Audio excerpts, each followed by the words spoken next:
বরগুনার সদর উপজেলার সোহেল রানা পেশায় একজন মোটরসাইকেল মেকানিক। ছোটবেলা থেকেই স্বপ্ন দেখতেন হেলিকপ্টার তৈরি করবেন, তবে হেলিকপ্টার নয় মোটরসাইকেল দিয়ে তিনি তৈরি করেছেন মোটর স্পিডবোট।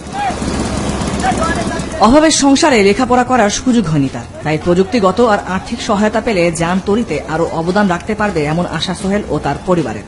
কিছু কিছু জিনিস আছে পারমিশনের দরকার আছে বা সাহায্যের দরকার আছে।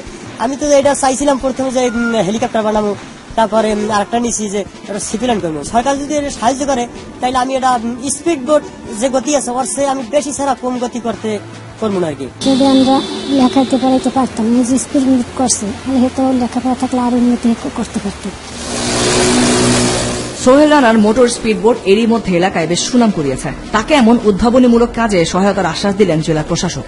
মাত্র 60,000 টাকা ব্যয়ে 3 জন যাত্রীবাহী মোটর স্পিডবোট নির্মাণ করেছে সোহেল রানা। তবে 2 লক্ষ টাকা ব্যয় করলে 10 জন যাত্রীবাহী মোটর স্পিডবোট নির্মাণ সম্ভব বলে জানান তিনি।